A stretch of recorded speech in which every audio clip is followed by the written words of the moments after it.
Hello YouTubers, this is the Noobifier and welcome to a question. Should we expect more from the future variants of the Masters of Flight series? Let's begin.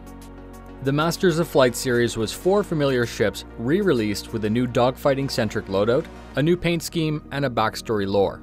The real takeaway here for the citizens is to know that this was an opportunity for us to easily buy previously released ships with LTI. We had 2 options available with this series and I hope that this will continue in the future. War Bond or Credit.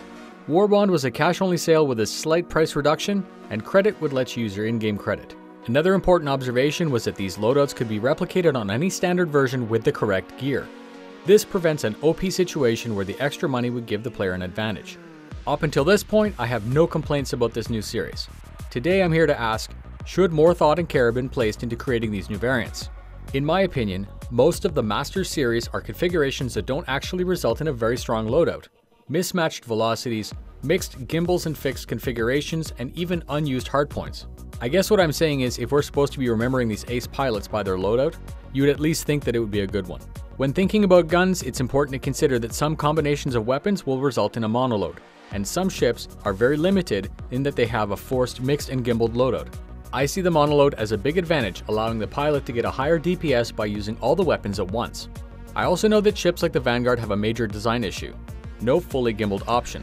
This design issue doesn't actually affect me personally because I choose to fly fixed, but anyone who wants to gimbal can't. I would love to see changes allowing all ships to have at least the possibility of one fully gimbaled option. I'm looking at you, Vanguard. The Vanguard is a beast, and it has a very strong set of 4 size 2 weapons in the nose. Currently, the default weapons are the only option and they are fixed. The good news is that this has an easy fix. In this case, I feel that a new size 1 gimbaled weapon needs to be added to the game. The easiest implementation would be a step down from size 2 to size 1, but adding a 15-degree gimbal in X and Y. Gimbaled pilots aren't the only ones that need more options. The Gladius and Avenger come with a ball-mounted Gatling. This is a great vanilla weapon, and it has a 360-degree traverse. Fixed pilots naturally want to be able to remove the entire weapon and install a fixed weapon of the size of the hardpoint. That function's been an on-again, off-again relationship as we've iterated through the patches. The history and backstory of the lessons are over, now onto the question. If the Masters of Flight series are supposed to be based off of the ace pilot's ship from our past, does it make sense that these experts would opt for a questionable configuration? I personally believe that any ace configuration should be as strong and lethal as possible.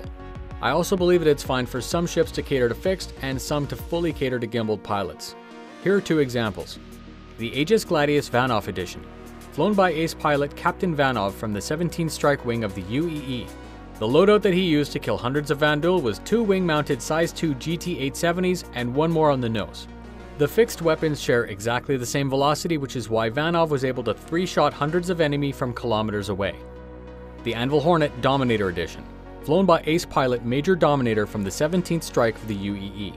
This was the fully gimbaled loadout that he used to kill hundreds of pirates. Consisting of 5 gimbaled size 2 CF-117 repeaters, his loadout rarely overheated, had 1 point of aim, and eroded shields in seconds.